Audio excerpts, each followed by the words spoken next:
Hello, Amy. Welcome to our head-to-head show. Morning. Thanks for having me. Yeah, it's going to be an interesting one. Obviously, we're not too familiar with Swansea at the moment. We haven't played you for what was it, a couple of years now. Yeah. So let's get a little bit of flavour about Swansea. If we can, let's go back and have a look at the previous round in the cup. What was your thoughts on that? Quite a comfortable game. I'm actually from Northampton, so I was really pleased we drew them. It's a shame it wasn't a Northampton home fixture.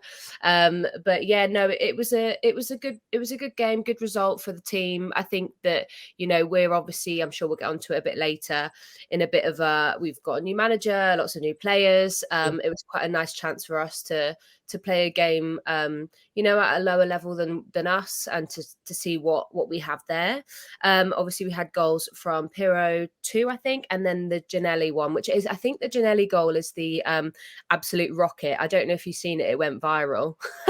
No, I think not actually. that game, I would recommend go looking at it. It's one of the best goals I think I've ever seen a Swansea City, and it was his debut. I think it was that game. I'm sorry if I've got that wrong, but I'm pretty sure it was that game. But yeah, 1-0 at half time. One of those games where you think, oh God, have we got this wrong? But then we kind of turned up a bit more in the second half and put the game to bed. But I was happy with the performance. I always like the idea of a cup run, but it hasn't happened in recent years. It hasn't happened for a while. So yeah. Okay. It seems to be like a bit of a confidence builder then for the new manager and for the new players to kind of sort of gel together then is what you're saying, really. Absolutely. I think we came from a Russell Martin side with a lot of possession and a lot of passing, a lot of accurate passing, and now we've got a Michael Duff who's a bit more on the front foot, a bit more aggressive. Actually, we look a bit more physical than we have in the past, and we're not reliant on possession. But obviously, it's taking time to kind of undo Russell Martin and kind of fix into Michael Duff, and I think it's going to take time, and that's showing in our league results as well. At the moment, it's just not it's not there. People keep saying, "Oh, we keep hoofing the ball up the field," and I think there is an element to being a bit more direct, but maybe we haven't quite nailed that just yet. But I quite like what he's doing. I think it's a mixture of both. Like there are times where we play nice football, and then there are times where we're a little bit more direct, and both have proved to work. But it's just about kind of really cementing that kind of style into the players, and lots of new players, obviously. Yes, it seems to be a bit of a similar situation to us at Bournemouth at the minute. The new manager, the new players all sort of gelling together, and obviously the manager's getting their philosophy across. Yeah, it can take a while, can't it? Yeah, obviously, and our managers come out and basically said that first few games of the season will be a little bit like pre-season. Yeah, it's a bit like Yeah, so and that's what it's kind of feeling like a little bit at the moment with our yeah, results as well. So, yeah.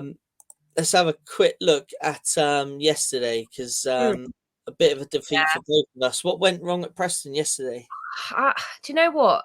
We weren't up for the first time in a game this season, and we were looking quite positive. I thought the first half was good, and then second half, I thought their second goal was pretty good. Their first goal was probably avoidable. I have a serious issue with our defense anyway, and I think it was a kind of an error by one of our sort of central midfielders that led to one of the goals as well. I'm still not sure about what's going so wrong. 10 shots on target, 10 shots, one on target is not good enough for a start. Obviously we've just lost our striker Joel Pirro to Leeds, which is I think a big hit for the team, and obviously he needs replacing. So there is that element as well of like, had he been in the box, maybe we would have 1-3-2. You don't know, do you? I think we're lacking a bit with delivery into the box as well. I think that final like pass for a shot on goal is lacking, and I think that really showed yesterday. Yeah, it's as I said, it's just not quite there yet. Yeah, a little bit more of improvement, and hopefully you should have a good season. Do you reckon in the championship? hopefully, I mean, obviously at the moment we're down in 20th or whatever, but I'm trying to not get bogged down by Yeah, current standings. You know what it's like. It's not that good, and you can see the other players around, teams around us. Middlesbrough, they were very strong last season, and they're even below us. I think and that people can swap within a couple of games, can't it, in the championship? It's crazy. People generally in the fan base, people are saying, give him sort of 8 to 10 games, and then we start, that's when you can start to actually worry. But it's another rebuild for us. We kind of did that after Steve Cooper with Russ, and then we kind of got to a place where we were on like a 12 unbeaten run, and then he goes and moves to Southampton, and you kind of go, great, we have to start again. And it does feel a little bit like that at the moment, that we're kind of like back to square one, new style, new players, rumors of people being transferred in and out. It's that time again. So yeah, I mean, hopefully it'll be a comfortable season. That's all I'm asking for at the moment. yeah. So do you think there'll be any transfer activity, players coming in before the transfer window closes? We've actually, this morning, we were rumoured with Keenan Davis from Aston Villa. Yeah. I believe he had set to go to Hull, but it looks like we might have changed his mind. Obviously, Pirro only leaving a couple of days ago. He needs to be replaced. He scored 44 goals in 2 seasons. That's a lot of goals that need to be be accounted for. So I guess they're trying to figure that out. And there is still rumours of one of our centre-backs going, so it could look like we'd need one there. And I definitely think we could do with another sort of creative midfielder. Looks like we might be losing Jamie Patterson to West Brom. So maybe another sort of attacking midfielder, creative midfielder as well. I think we could still be doing 2 or 3 more signings, but we'll have to just wait and see. Yeah. I mean, I don't know if you saw the Bournemouth result yesterday. Yeah. But obviously we've lost to Spurs 2-0. But with us yesterday, I mean, the first sort of 5-6 minutes, I don't think Spurs really had the ball. Sure. We were pretty much in control of the game. Yeah. We looked threatening. And then after that, when Spurs kind of got themselves into it, it was a good game of football for the neutral to watch. But Yeah, I'm sure. Well, yeah, they look good, don't they, this season? yeah, Play. passing things around our defenders. Yeah. Spurs are looking very, very good. Yeah. But from our perspective, it's kind of a there's a lot of good individual performance out there. I think it's still time for the team to gel together. Absolutely. The We stats are did have, interesting, aren't they? When you look at the stats, you go, it doesn't look that bad. no, And I then mean, you can lose yeah, a game 2-0, 4-0, 5-0, can't you? It's crazy how football works like that. yeah, no, definitely, and I still think the style of play is an improvement on last season. Mm. It's just like we've both said, it's kind of both teams kind of gelling together and getting the new philosophy from the manager across, and Yeah. I don't think our transfer activity's finished. I believe we're in for a striker. There's a few names being bashed about, so Yeah. I Maybe wouldn't. that's what you need. Yeah. Yeah, I think from watching the game yesterday, we definitely it's kind of one of those where you think where the goal's coming from. Yeah, absolutely. I understand that. Yeah, totally. Yeah, and it's kind of a bit like that at the minute. But in terms of the actual squad, there's a lot of good individual performances in there. So Yeah. hopefully we might get another couple of players in, and then we can really kick on. But Yeah, looking a solid side though still, I think, when you went up, I was like, it will be a classic case of coming straight back down, but you did really well, and you've kind of secured yourself as a good side there now. yeah, So no, the Premier League, the Championship, they're so changeable, aren't they? Anything can happen at any time. yeah, no, two Mhm. very, very difficult leagues. Oh, yeah. But obviously we both got new managers. Mhm. So let's take a quick look at them. Mhm. So what's your first sort of real thoughts on Michael Duff then when he was linked to Swansea? I think that the appointment makes sense in terms of his achievements. He's a proven manager. Not in the Championship, but with a Cheltenham and with Barnsley, he's kind of changed sides around and managed to do. He really should have got promoted with Barnsley last season.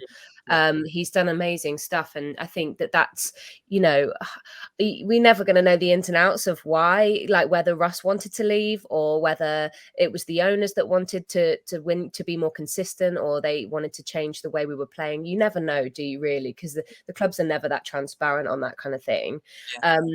But he seems like a very kind of decent guy. Like, I really like him. You know, when you warm to a manager quite quickly, he seems like a hard worker. He doesn't care about the press and the media and what people are saying about the club. He just cares about the football, and I quite like that about him. It's no frills. You know, Russell Martin liked to talk the talk a bit, whereas Duff's just a bit like, you know, straight to the point, which I quite like. But in terms of style, as I said, it's a kind of a mix of like football and a bit more direct and a bit more aggressive, which is quite an interesting kind of, it's like a balance of two styles, and from what it looks like to me.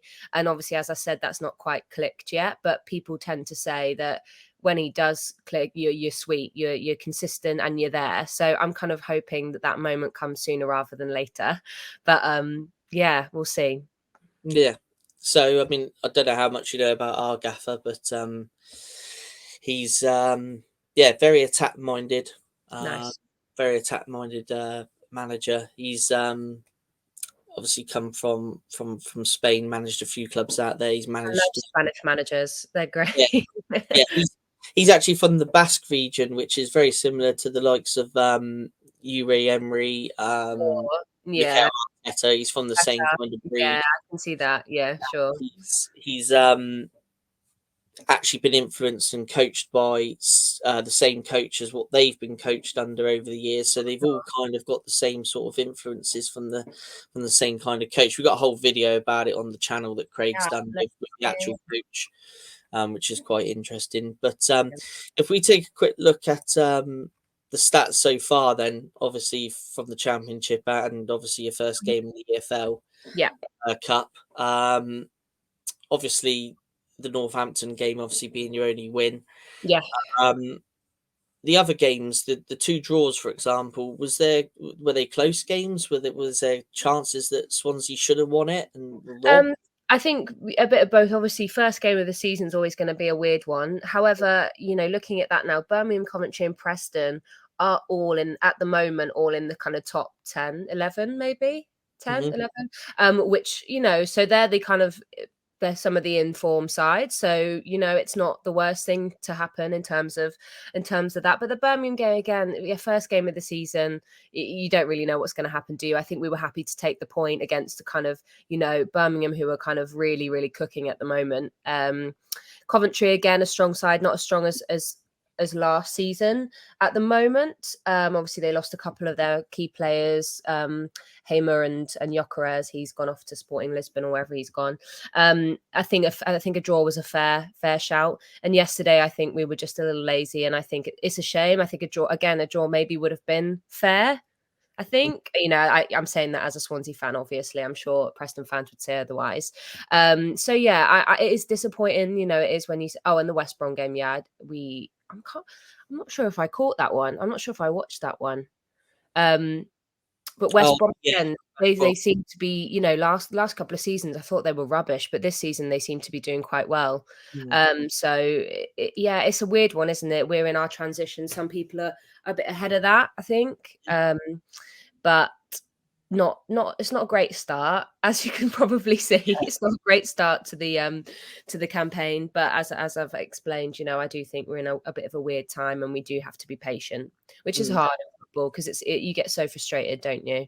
Yeah, no, I totally understand where you're coming from. Just an interesting. I mean, looking at the tactics, the formation. I mean, the first game he seemed to have played a 3-4-1-2, and now he seems to be settled with a 3-5-2. Yeah, it's a weird one, and I think the fans are kind of really keen to push for a back four. Actually, none of us are that sold on our back three. Ben Cabango has been with us. He's actually just had 150 appearances, so he's been with the club a while. And I'm not sold on Harry Darling or Nathan Wood. They were Russell Martin, you know, finds, and I don't believe that they're good enough for kind of defensively for what we're looking for. You know, I'm thinking ahead about playing you, and you're just going to absolutely like cut through them. I think there's no pace there. I'm a bit concerned about the back three. I think it's why maybe people are saying let's try back four and see what happens. Yeah. But I'm, it's looking positive using the like Key and Ashby as wing backs. It's they're both looking really promising. Josh Key, we're having quite a lot more luck down the left than we are the right at the moment. So yeah, it's an interesting one. And Matt Grimes, Jay Fulton, they obviously, we've had them both for years and both fantastic players. I mean, especially Matt Grimes. He's easily one of the top three midfielders in the Championship by a long stretch. But playing them both together doesn't always work, I don't think. Either of them are attacking enough. I think we should look to change Fulton out for like an Ollie Cooper and kind of be a bit more aggressive on the attack. But, I reckon he'll stick with his three and his wing backs, but we'll see. Yeah. I mean, it's I think from when you look at his history that his preferred formation is 3-5-2. I don't think you'll be lucky enough to maybe have, what you desire, the four at the back. No, but I well, think we need a new centre back if yeah, that's the case. I think we need someone. My dad and I were talking about this last night. Like, we need a very, very good centre back to kind of hold the fort. Like, obviously we have Kyle Norton, who's been at the club for years and years, and I love. He's a brilliant player. I actually think we look better with him, but I also understand he doesn't have the legs that we might need to get through the whole campaign. And he's only kind of got 1 year left on his deal, and I think that might be him retired after that. So you need a kind of someone to replace him. You need someone with a good head, but who's also got the fitness and the legs to do that. Right. Yeah. I mean, looking at his actual career, like you say, I mean, he has done a pretty decent job, obviously at Cheltenham, and I believe he was in the Burnley youth setup at the beginning. But Only, yeah. Barnsley, I mean, last year, I think they kind of punched above their weight in League One. Yeah. And it definitely, I mean, an average points per game is 1.58. I mean, I think if he clicks at Swansea, you guys should have a pretty decent season. Yeah, I think so. And I think that's what, a lot of Barnsley fans have been like, just be patient, because when it's there, it's great. Yeah. It's much more consistent maybe than what we've been used to with Russell Martin, Steve Cooper. The seasons have been a bit up and down, up and down, up and down. Whereas I think what they're kind of looking for in him is to establish ourselves and be a bit more stable. And once that clicks, hopefully that's the case. Yeah, it's going to be interesting. So with this guy, then the Swansea fans are hoping that he doesn't get poached like previous managers, and he can actually build a project here and kick on. Then basically, Yeah, really. we've kind of figured we're this club where we kind of have a great platform for managers and players, and we seem to be like a feeder club. Is what it feels like. We lose people kind of a little too early for them to really help us push for that promotion.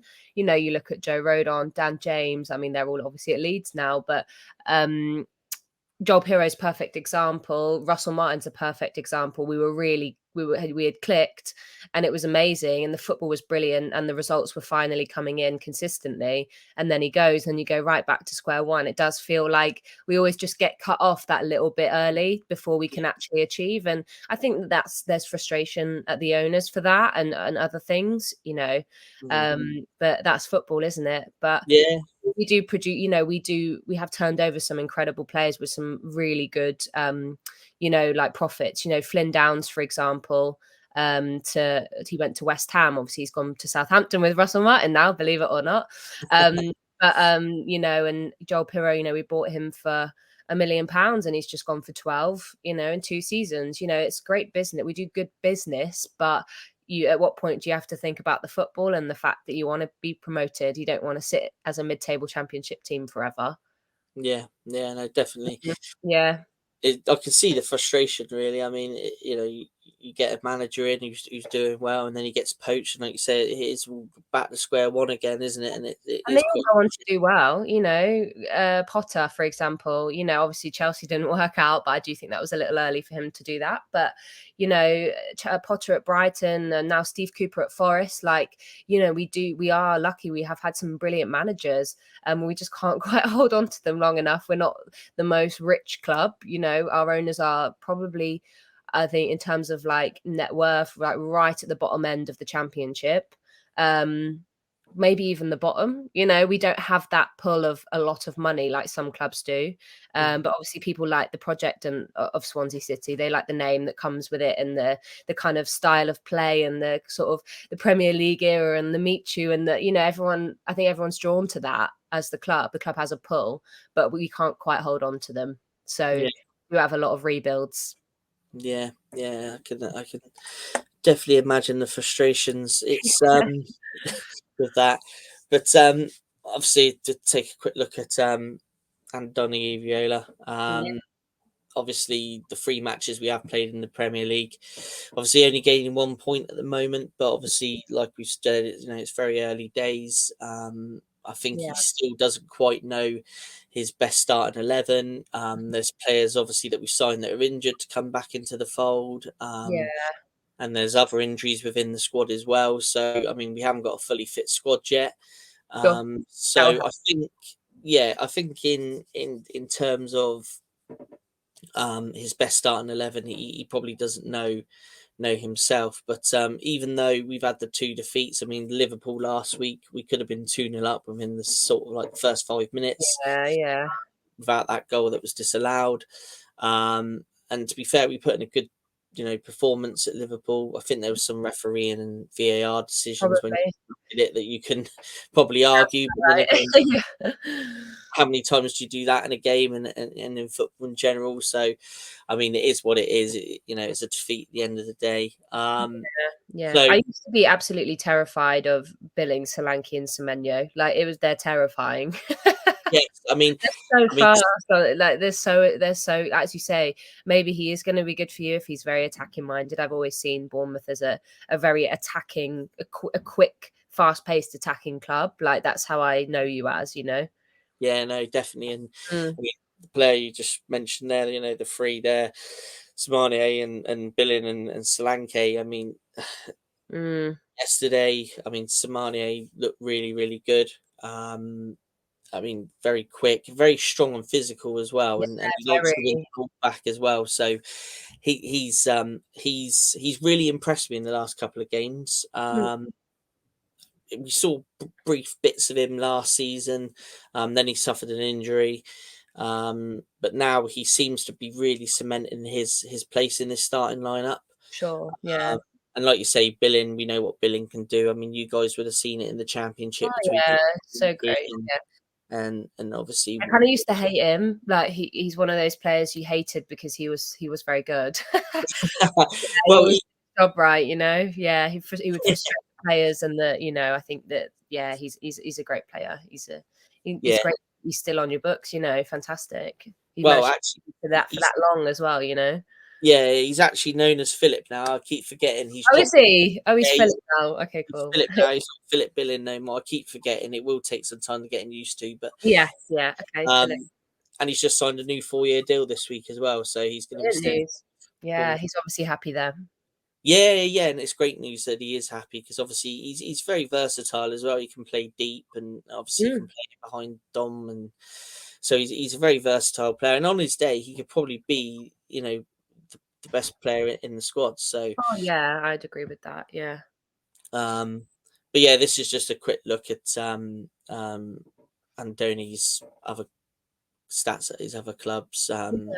He was very he had a very good couple of cup runs, got to a couple of semi-finals. Nice. So this could be something where we could really kick on actually against. I'm hoping like a good match. Yeah.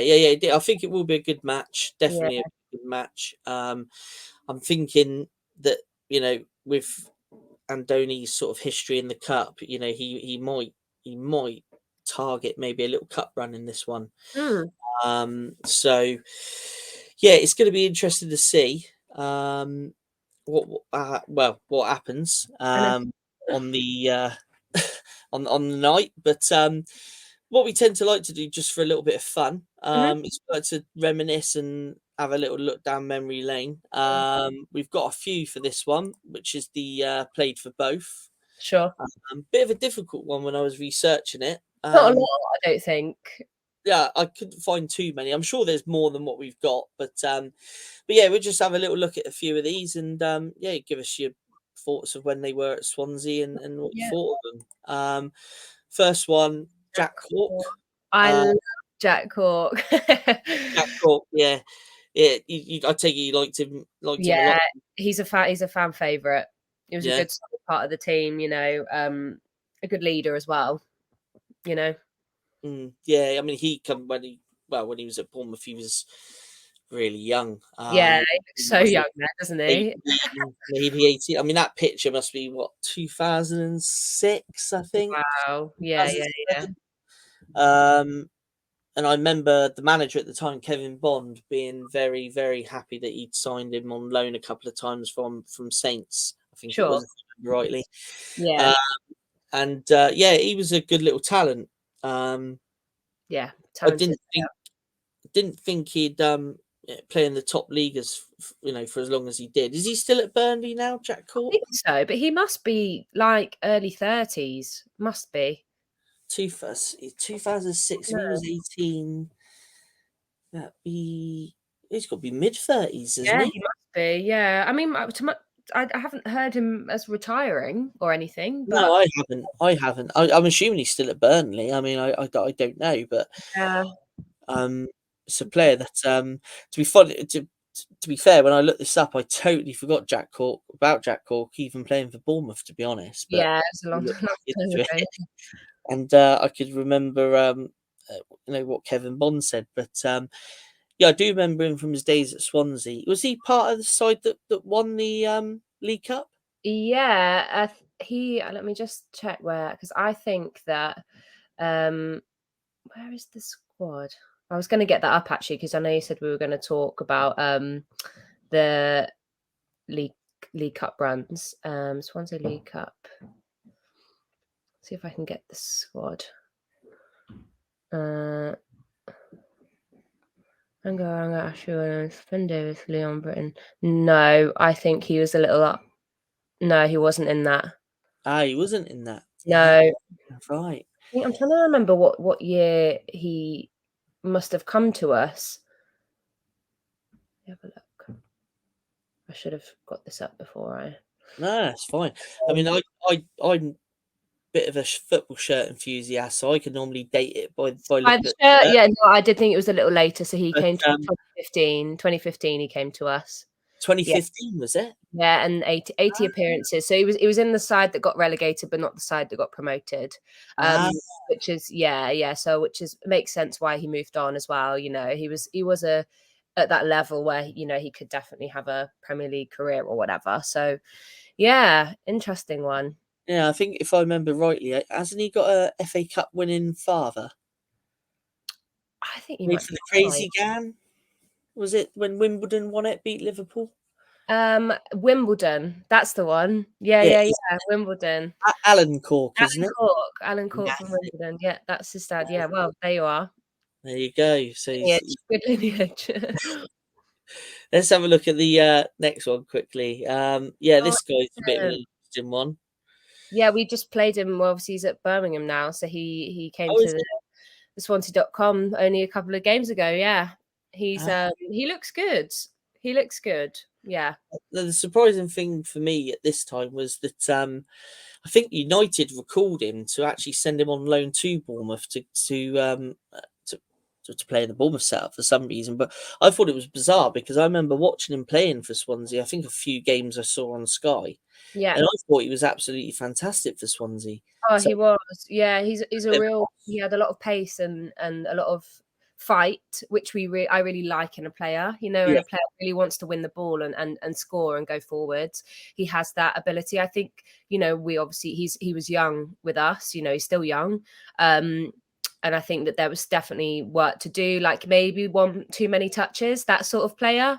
You know, when you're like, just make the pass, that sort of that Yeah, sort of vibe. But no, a good player, and seemed a funny guy as well. He seemed to fit in quite well with the squad, I seem to remember.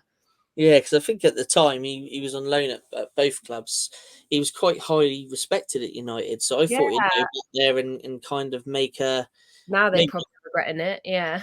well, yeah. And now he's at Birmingham, you say, Yeah. Playing yeah? at Birmingham, causing problems down the wing. Yeah. Yeah. Is he on loan there, or have they signed him permanent? I think they signed him permanently. Let Right. me have a look. Ethan Laird. I was under the impression. Yeah. He plays for them. Oh, right. So Doesn't United. say anything about Man United. Oh, right. Okay. That's Yeah, signs for interesting. Blues. Yeah, there we are. Yeah. Yeah, he didn't really get enough game time at Bournemouth under Scott Parker. To be fair, he came in. He played a few games. I think he Yeah. actually played against you when we drew 3-3 up there. Yeah, that was a good game. Yeah, no, I remember that. It was that classic thing of like, obviously Ethan Laird's going to score, whatever. It's always Yeah, that's the chat amongst the fans before. But yeah, no, I think he's a good player. It'd be interesting to see, if he does kind of, get a Premier League move after, a season with Birmingham or two. I don't know, yeah. He might need some time. Interesting one. He's kind of on that cusp. Like he definitely has the talent, but whether he gets the performances and reaches his potential is another thing, I suppose. Yeah, no, I totally agree with you on that one. Yeah. Let's take a look at the next one. Right, Jamal Lowe. Well, oh, we love Jamal. Well, what an interesting player, though. Mm. Sometimes I just thought the laziest player on the planet would just kind of like walk around the pitch, but then sometimes just scored some absolutely brilliant goals and had brilliant moments on the ball. And he did score one of the best goals against Cardiff we've had. So he's kind of a bit of a legend for that. I think people remember him well because of the goal. Well worth a look, actually. He just takes it all so well. Kind of like a solo goal, which is brilliant. Yeah, I remember just being like, oh, he's so slow, but then he also provided lots of good moments as well. Mm. I don't know what he was like when he came to you, like whether you felt the same but obviously, I mean, a lot of respect for his story and, the fact he's where he's at now, in terms of like, obviously he was a PE teacher, wasn't he? And I loved that they did a little feature on him, I think.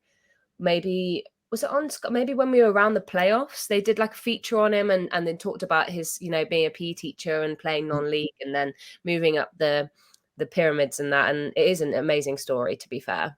Yeah, it definitely is. And Mm. I mean, in terms of being at Bournemouth when he come in, he was used quite effectively off the bench. He popped up with a few goals and Yes, kind of yes, gave Parker another kind of an option. yeah. Unfortunately, in the Premier League, I think the Premier League is probably a little bit Too much. too much for him. Yeah. Yeah, I can imagine that. Scored I a mean, he only scored how many goals? He's only scored 3 goals at QPR in 20 matches. I mean, it's not. It's not what you call prolific, but then No, again, but he's an option, isn't he? It's like yeah, maybe if you have the right system for him to fit into with another striker or, sitting behind someone else, there's an option there. But yeah, an interesting player, definitely. yeah. I mean, he hasn't actually got a squad number at Bournemouth this season. He's on his way out. Oh, really? So I'm not too sure where he's going. Uh, Yeah. no, he's been training on his own, I believe, Oh, and okay. has also been part of Bournemouth's development squad. I saw him play one of our local non-league sides with the Oh, development squad over okay. the pre-season. So I don't think he's part of the current manager's plans at all, Oh, unfortunately. wow. Fair But enough. the little bits that I've seen of him last season. I mean, he played in the cup and that made a couple of appearances in the Premier League. Yeah. But the goals he scored for Bournemouth have been pretty decent. Yeah, he can score a good goal. Yeah, He has got that. I just wonder if it's that thing of like, he didn't come through an academy and he didn't have that sort of training at a younger age. And you do want, well, actually, maybe he did go to an academy. I don't know. But he just kind of lacks that like well-roundedness that you need in a player. He's mm, kind of has the it's there, but not all there. Do you know what I mean? Yeah, no, totally agree with Talented, what you he's very talented. said. It kind of lacks that something. That's kind of something, you know. Yeah, and I just hope that a club comes in for him and he gets a first team football because Yeah. in the right team he's going to be an absolute Oh, asset. So absolutely, absolutely. I can imagine him, in a championship club. I wonder who needs him. You look at the clubs who might be looking for someone, maybe even January time. Who need that extra boost or something. I mean, we'd yeah, probably see him at Swans at the moment, to be honest. If he wanted to yeah, come back, yeah, it would be we a need a funny couple of story. options. Yeah, we could do with a couple of more options up top. So well, there we are. Yeah, well, I just hope he gets a decent move. Uh, Yeah. let's have a look at Sam Surridge. Oh, yes. I like Sam Surridge. I was quite surprised when we sold him to Forest, to be honest. But Yeah, he's yeah. now trading the MLS now, I believe. Really? Yeah, I think he played against Inter Miami in some cup game, some cup final that recently happened. I Oh, can't remember the wow. team he's Okay, playing fair for. enough. Yeah. Yeah, I can't remember the name of the team he's playing for, but Wonder yeah, who he he's out there now. because he's still probably quite young, actually. He's a player in my Yeah, head who's been around for years because obviously he was with us very young. But yeah, maybe he's only mid-20s. Yeah, brilliant. I mean, yeah. I mean, I don't love him, but it happens. He scored what, about 6 or 7 goals for us, I think. But I think he looked good with, well, obviously Steve Cooper likes him. Obviously at Forest, I think he looked quite good. I think they scored against us, or so. I have some memory of him scoring against us from with another club. That seems to be the Swansea way, actually. mm. Yeah, no, I don't. People don't like him very much. Swans fan base are not keen on him. Right, I didn't know that. Uh, Yeah, you learn something new every day. yeah, Uh, yeah, no. To be fair to him, again, a little bit probably similar to Jamal.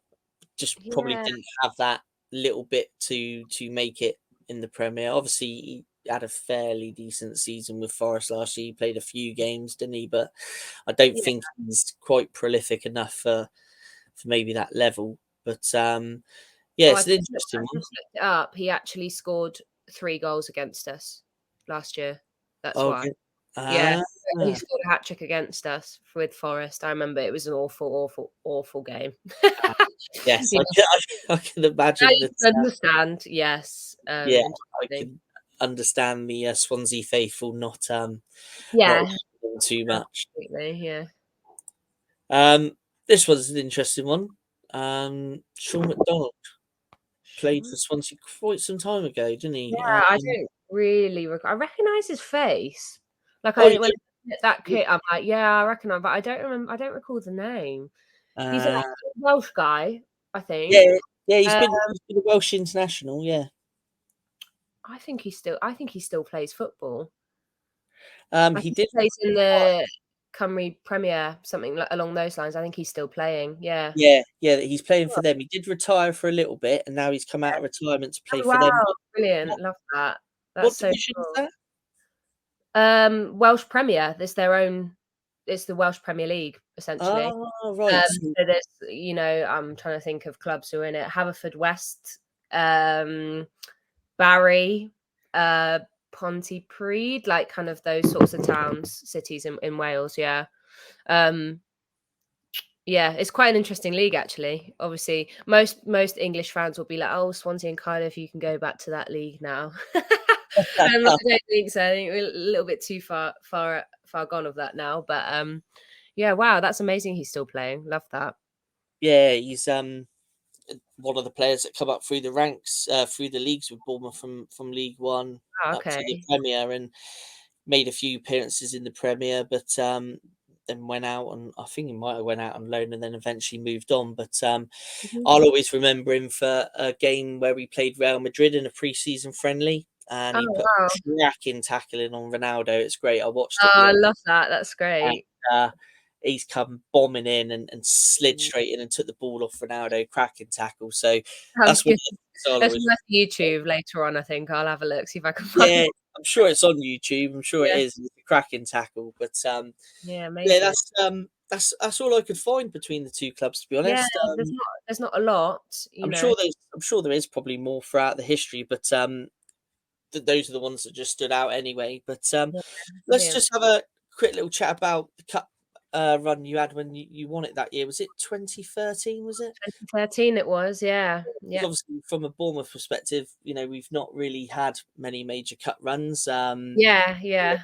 The only real cup we won, I think, was the Associate Members Cup in 1984. Wow. And we've had a Yeah. few runs in the cup to sort of quarterfinals, Mhm. in both League Cup and FA Cup. But other than that, that's the best we've had. So, Yeah. what was that? What can you remember from that sort of cup run from It's a 2013? it's such a like a an iconic part of like Swansea history because it's people always laugh about the fact that we've still won more trophies than Tottenham.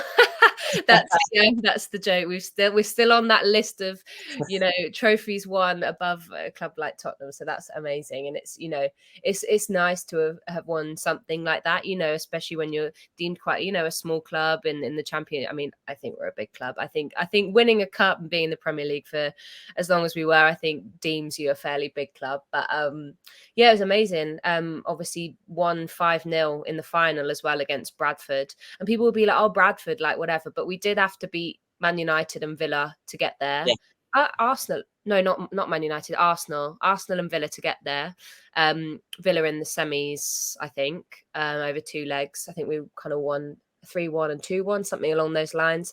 But yeah, obviously the final, again, go and watch the goals from the final. Nathan Dyer is just absolutely brilliant. It was quite euphoric for the club, and it's kind of put Swansea City's stamp on everything. And then also from then went on to stay in the Premier League until 2017 after that. So I think it really boosted the club and what they were capable of, and it kind of drew other players in, I think, as well. But yeah, it's very special to know we've won a trophy. I think it will come anytime soon, but maybe again in the future we can hope for another trophy. But yeah, we're always rubbish in the FA Cup. Always rubbish in the FA Cup. So yeah, I always think the especially with this League Cup, it all comes around so fast. And if you have had a manager change or player change, it's so hard to compete because you're not quite ready.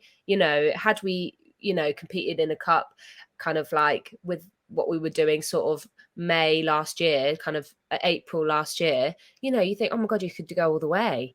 But it's never like that at the beginning of the season, is it? no, that is true. Yeah, it's a very special part of Swansea history, and there's a really great Swansea have like a YouTube documentary about the journey of it all, and it's a great watch. So Oh, is it? I might yeah, check that out then if it's on YouTube. yeah, Swans have their YouTube's absolutely brilliant. They do so. I think they call is it called History Makers or something along those lines. They've got kind of series of bits and bobs, and it's great. It's a really good. They do the media team are fantastic. They do some really good stuff on YouTube. So yeah. No, it's good. I like a good football documentary. I'm currently watching the Burnley one and that new Newcastle Oh one. yeah, I seen them pop up last night on my TV, and I thought, oh, that might be worth. Might Yeah, from watch. what I've Yeah, seen so far, they're both pretty good, so it's worth a watch. yeah. I Um, really enjoyed the Arsenal one. Really, really enjoyed it. I oh think yes, yeah, brilliant. Yeah, yeah, it's so fascinating getting an insight into what it's really like, because all you see is the game, you don't, but seeing all that, behind the scenes, all the decisions, and it makes it's really interesting. Yeah. yeah. No, and you can learn a lot as well. And I think all those documentaries are great. But Yeah. just touching back on that final, Bradford. I mean, they had a fantastic run that year. There's actually a former Bournemouth player within that squad who I think played in the final, Alan Connell, Yeah. um, who's now back at Bournemouth as part of the youth setup. Hmm. I mean, that could have been a potential banana skin, though, really, couldn't it? I mean, it's all right, people say, oh, it was only Bradford and you beat them 5-0. But, I mean, that on the day, I mean, I think if I was turning up to play Bradford as a Premier League club that day, I'd have been a little bit worried about the potential Yeah. banana skin. Absolutely. I mean, they're a huge club, aren't they? I think people forget about them a little bit sometimes because, they're where they are now, whatever. I think that's the same for a lot of clubs. I always, grew up thinking, well, knowing Charlton as a huge club, And they still are a huge club, but I think people forget when people aren't in the Premier League that there are also big clubs outside of the Premier League. You know, I got a friend who's a Bolton fan, and you just forget how rich their history is, and you know, and they'll make it back to the Premier League, you know, in the next 10 years maybe. You know, I believe that. You know, it's amazing to see all these clubs. Yeah, Bradford are a huge club, and well, they had a player sent off, and I wonder whether that was a massive factor in obviously the goals, the amount of goals we scored. But I do think it would have been a win regardless. But you know, it was a bit different back then, wasn't it? Like even in 2012, 2013, like football's changed so much since then in 10 years. You know. Yeah, definitely. I think were they a League Two club then, or were they a League One? I can't even remember what league they were in, but I mean, it was a big achievement for them to reach the final, any at the level they were at the time. But absolutely, with these cup games, you know, managers tend to like to sometimes tweak the squads and give players minutes that haven't had minutes, and so let's just have a look at the potential lineup maybe for Swansea. I mean, any of these players pictured here might get some minutes for Swansea against Bournemouth? I think Jerry Yates, bottom right, is a starter now. I think he's a kind of absolute kind of start. He's our kind of main striker at the moment, obviously with Pirro leaving. I think that he's a no-brainer, and you know, we have Liam Cullen who's come up through our academy, and he's great, and he may have to start at times if he wants to play kind of two up the top. Joe Allen, I think, is more just like a fitness thing. I don't think it's that he's not, you know, he's not start worthy. But again, when you've got Grimes and Fulton and Allen, they're all sort of a similar kind of caliber of player, and you don't need all three. And obviously he's, you know, towards the end of his career, and I guess you kind of want to use him when you really, really need him. And he will get brought on. He gets brought on about 60 minutes in to kind of help with whatever the situation is. The guy next to Joe Allen is, well, to the right is Azim Abdullahi, and he is an academy guy, and he's been playing. He played a lot in pre-season, and he's been coming on in the games, and he is absolutely fantastic, and I would love to see him start again. In terms of full match fitness, not sure what he's got there, but from looking at it, you'd think he was one of the most kind of talented players on the pitch. But again, very young. This is kind of, he made his professional, you know, first team professional debut only this season. So interesting to see whether he might use that as a time to start him. Stephen Bender, top right, is still injured. Guy in the middle, we call him Big Mick because he has a Ukrainian name, and people are struggling to pronounce it. So he's become Big Mick now. And he is a very tall Ukrainian striker. This club actually did a really nice feature on him just this week about meeting a woman called Martina, who works at the club, who had to flee Ukraine, and they kind of met and chatted, and it was really nice. But he's a striker, so he's been playing with the under 23s, under 21s to kind of build up match fitness. And you know, maybe there's a player there as well. You know, we might have struck gold there. Again, a bit of an unknown entity. Swansea have quite a good way of doing that, finding players. But yeah, I would like to see Jerry Yates definitely going to start.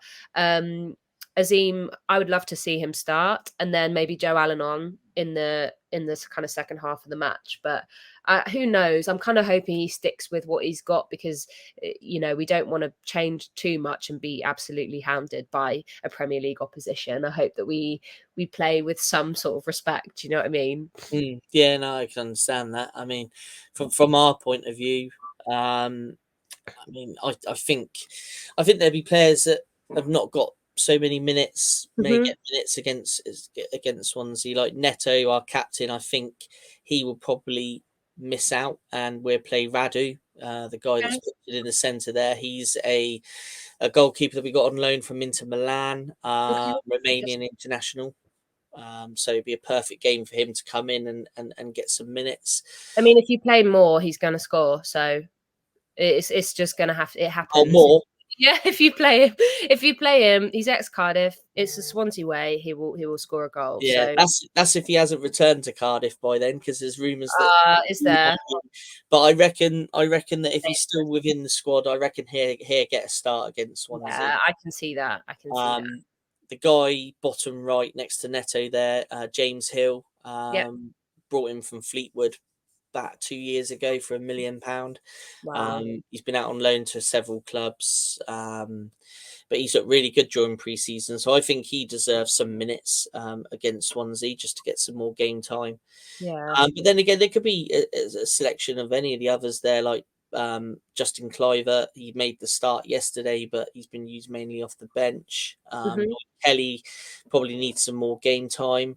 Yeah. And Marcus Senese, the man in the middle there, he was actually rested. Well, not used on Saturday, which was quite surprising, as he's probably one of our best defenders, in fairness. So be Yeah. interested to see if he gets a game. But you've picked three key players to potentially beat in Bournemouth. So, do you want to just talk us through? I mean, obviously, I know you've mentioned a couple of them, but their kind of Absolutely. attributes, their strengths, what they bring Yeah. to the Swansea team. Yeah, I mean, Matt Grimes goes without saying. You guys probably know of him, having been in the Championship when he's been with us. He's our captain. He's just extended his contract again, with even loads of news about him going to Southampton and Russell Martin wanting him out. So it's a real boost for the club and the fan base, to know that he wants to stay. Mm-hmm. He's an excellent midfielder. Some of the passes he picks out are incredible, and he kind of is the kind of center of our team, really. And now recently we've got Charlie Patino on loan from Arsenal. I don't know if you've heard much about him. He was at Blackpool with Jerry Yates last season. So it's quite good for us, I think, that we've got two new players in who have played together before. Right. But he's very, very talented, is Charlie Patino. Like, he's one of those, he's about 19 years old, and Arsenal have sort of claimed him to be one of the best things to come through the academy, which is a big claim from a club like Arsenal, thinking about who they've had come through.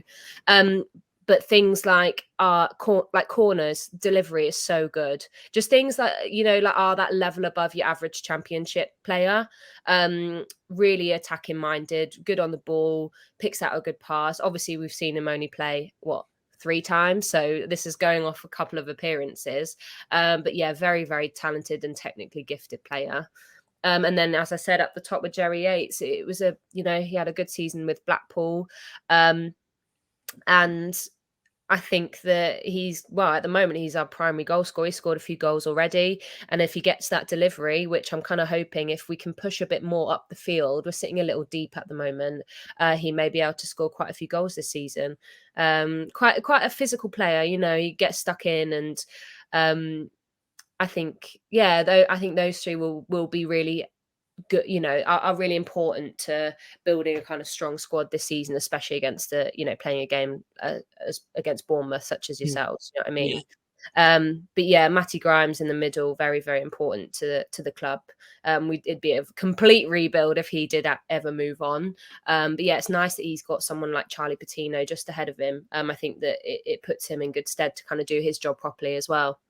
Right. Okay. Yeah, I haven't really heard much of that Charlie Patino. Yeah, worth a look. It's interesting to see if he does get minutes against Bournemouth. It'd be one to definitely watch out for. So He might be one you'd want in the future as well. yeah, it might well be. Yeah, Might be he well. plays football. He's quite dangerous. Yeah. Yes, the balls in are lovely. Really, really high quality. Good. Well, that's what It's always good when you've got someone that can distribute a ball pretty well. It's Yeah. is he just on loan for the season? Is he? Yeah, season-long loan as it stands. So obviously everyone's doing that thing of don't fall in love with him, don't fall in love with him. Right. We'll see how it goes. Again, he is so young.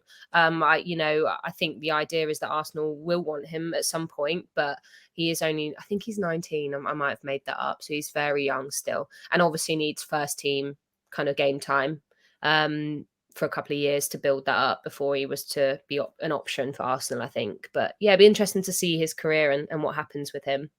Yeah, definitely a name to store in the memory bank for when he's a top Premier League player, by the sounds of it. Definitely, yeah. So, from a Bournemouth perspective, these guys are also players that need minutes, but I think maybe these three will possibly start. Yeah. Lewis Cook, who you guys will probably remember from. It's been with you a while, right? Yeah, he's been with us now since 20. I think it was the 2016-2017 season. I think he joined us. The second season in the Premier League. Wow.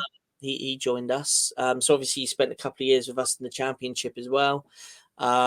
He's just come back from an injury. He's going to need some minutes, so I wouldn't be surprised if we see him. But he's very key to the midfield. Good ball winning player. Yeah, solid. Also, very solid. Yeah, absolutely, very, very solid, and he can also, pass the ball as well. Chris Mepham there out on the right. Obviously, a lot of the Welsh fans will know him from being part of their World Cup squads. Yeah. He's not been getting a lot of game time recently. He's kind of a little bit down the pecking order by the sounds of things. Maybe he could come to the Swans. We need someone like him. I'm sure there'll be some Bournemouth fans that probably agree with you on that. I'd imagine he'll get some minutes because obviously game time is going to be important. And then I don't know if you know the guy in the middle there, Traore. I don't think in January, I think it was. Okay. Yeah, he's a quality little player. But he looks like he come on yesterday, and to me, he's definitely a player that looks like needs some minutes under his belt at the moment. Yeah. But he can be a very, very tricky player. He can play in behind the forward. He can play wide. Nice.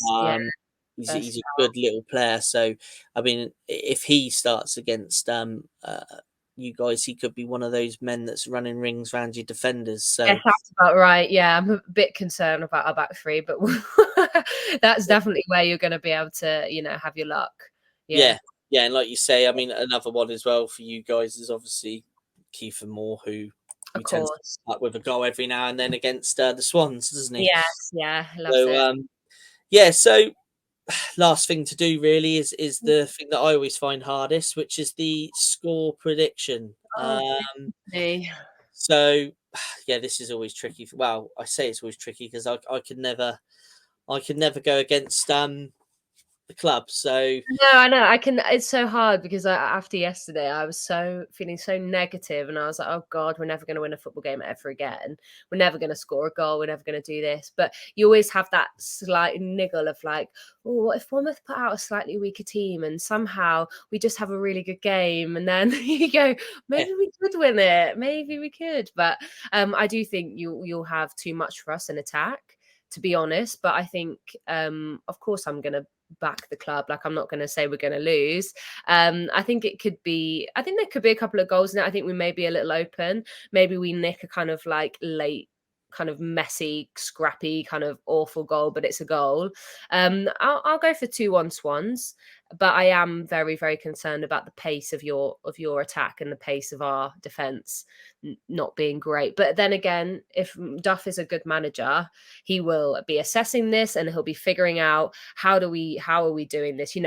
What way do we have to set up to stop them? Who do we need to kind of double up on to stop them getting through? And it is a good test for us. It's going to be a really hard game. You're a great side, really solid team.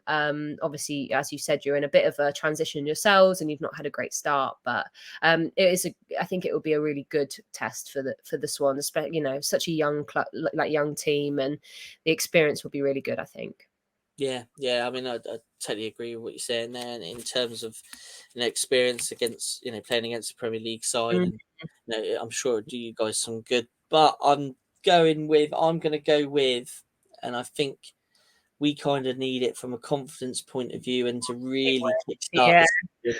I'm going to go with, I'm going to go with a 3-0 Bournemouth. Just because of what you said about your defence. Yeah, no, I can't lie and say our defence is great, but yeah, we're better off. Yes. Yeah, I think it is quite realistic. I don't want to be pessimistic about the team, but it is a bit scary, the thought of going into this game, having not had a great start to the season. Confidence may not be very high as well, and you never know, one of our centre backs might, there is a potential move to Southampton in the books.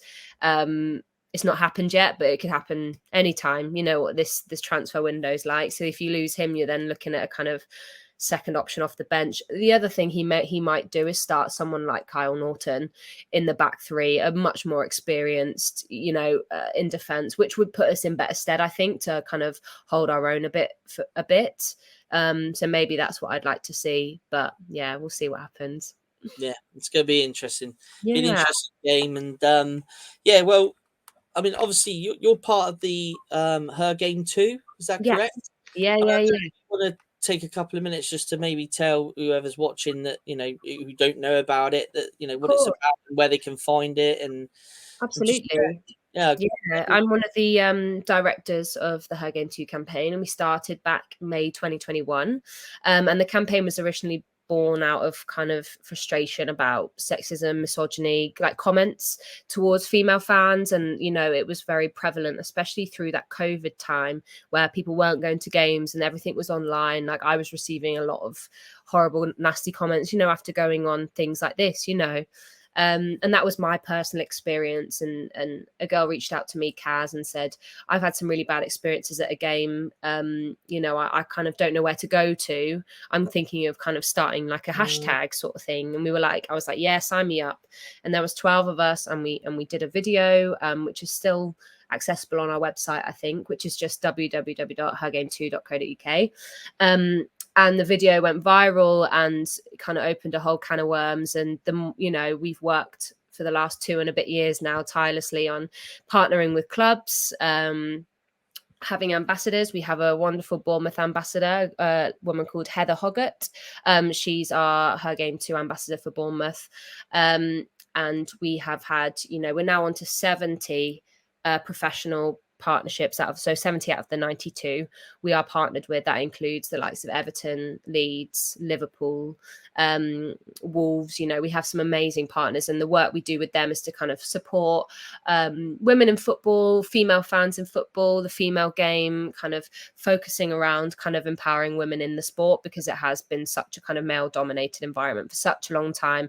There are still hangovers of those attitudes towards women. And I think obviously the women's game, the growth in that speaks for itself as well. I think that seeing the Lionesses do what they've done is incredible, and what it's done for kind of girls in this country, it has changed the landscape. And then with the work that we're then doing with clubs, it all kind of ties together, and it's an incredible journey to be a part of. It's amazing to tie in my kind of passion for football with something something I believe in, that football is for everyone, and no one should have to feel uncomfortable going into a pub to watch a football game as a girl, or as a gay man, or as a black woman. Like, there should be no kind of barriers for anybody to watch or play, participate, whatever that is. So we're doing our best to kind of stand up for those people and make a change. But it's a big ask, it's a big job, and it's much deeper than I ever imagined it to be.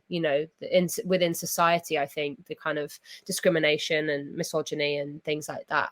But yeah, it's fantastic, and some of the clubs are just so brilliant, and it's really, really cool. I love it.